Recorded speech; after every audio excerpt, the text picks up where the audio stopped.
EU isn't reaching out where it should be. We just don't know who they are. We've got not a clue. And that is, I've been asking, especially with the referendum coming up, I've asked many of them, so many of them, and not one knows. What are your thoughts on that? Well, I don't want the European Parliament or the European Union to have more power. I want the power to reside in our Parliament. And if this is an important point, I think, for people who are concerned about the future, if there's any proposal to pass further powers from our Parliament to Brussels, automatically there has to be a referendum. So there's a lock on whether more powers can be passed. Does Brussels need reform? Yes. Do these institutions need opening up? Yes. Can it be frustrating sometimes? Of course it can. But the question we've got to ask ourselves in this referendum is not, do I like the European Parliament? Frankly, I don't like it very much. The question we've got to ask ourselves, are we better off? Are we stronger? Are we safer if we stay in this organisation or if we leave? That's the question on the ballot paper. And I hope people, I'm sure, will share many of my frustrations about the European Union, but frustrations with an institution or indeed with a relationship, are often not a justification for walking away. They're an argument for staying and fighting for what you need, for jobs, for investment, for security for our country. Joseph, thank you very much indeed for that question. We're going to press on a question with, on law and order from Peter Thompson.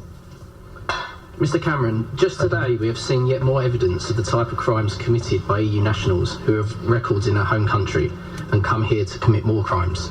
If we remain in the EU, how can we protect the public from the EU nationals who have committed offences in our home countries? Peter, very good question. I can answer it very specifically. First of all, we will keep our border controls. We can stop anyone at our border, EU nationals included, and if we think they're a risk to our country, we don't have to let them in. And in my renegotiation, I strengthened that to give us more freedom to do that. First point. Second point, we've got a lot of European and other foreign nationals in our prisons. And one of my greatest frustrations as Prime Minister is going around to some of these countries, whether it's going to Nigeria or Jamaica or Pakistan, and trying to get foreign nationals out of our prisons and over to the countries where they came from.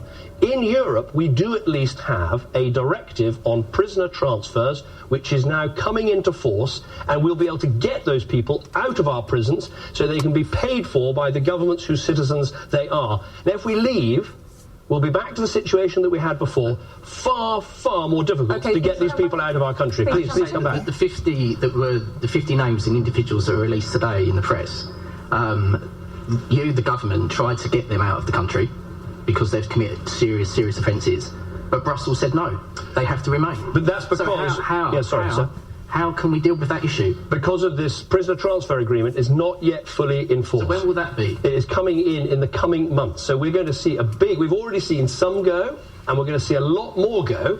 But the certainty is this: if we leave and we're outside these directives, we'll be back to the situation we have with other countries on the other side of the world, where it can take months, it can take years, it can sometimes take decades. I mean, I'm old enough to remember, I expect someone's old enough to remember, when inside Europe, people could flee Britain and go to the Costa del Crime in Spain, and it would take us decades to get them back. Because of just one more point, I promise I'll come back to you. Because of the European arrest warrant, we can now get people back. 1,100 murderers, rapists and criminals have been brought back to Britain and face justice in our courts because of that. And we lose it if we go.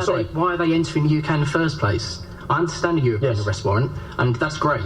Taken back to their own country to face justice. But why are they entering the UK in the first place? Well, they shouldn't, and that's why we keep our borders, and my renegotiation means that we have more freedom to stop people coming in the first place. Leave, and those things go.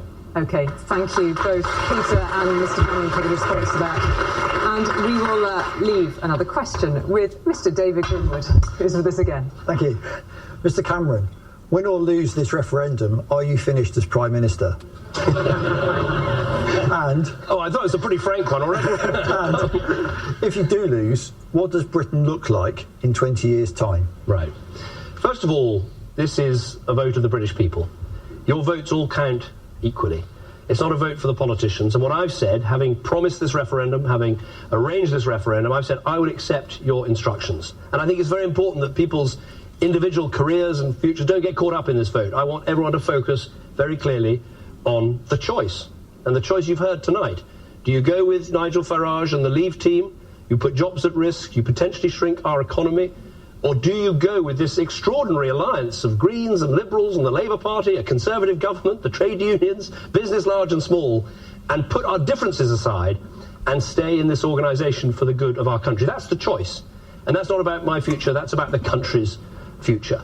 As for what I think this organisation will look like, did you mean if we stay or if we leave? Which one? If you lose the argument and we leave the EU, what will Britain look like in 20 years' Just time? 10 seconds answer, please. I worry if we leave that we're going to see our economy suffer because we're going to lose access to the absolutely vital market that we have. And I would say the right thing to do, the British thing to do, is to fight for a Great Britain inside a European Union and don't take the Nigel Farage Little England option. That's not the country we want, it's not the country we want for our children, and I don't think it's right for our country. So I hope we vote to remain on June the 23rd. Cameron, thank you very much indeed. And there we must leave it.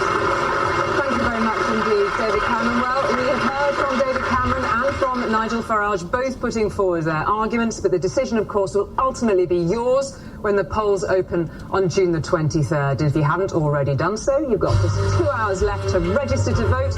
You can do that online at the address on screen now. In 2 days' time, on Thursday the 9th, I'll be hosting the ITV referendum debate with 6 key figures from the Leave and Remain camps. And we'll be bringing that to you here on...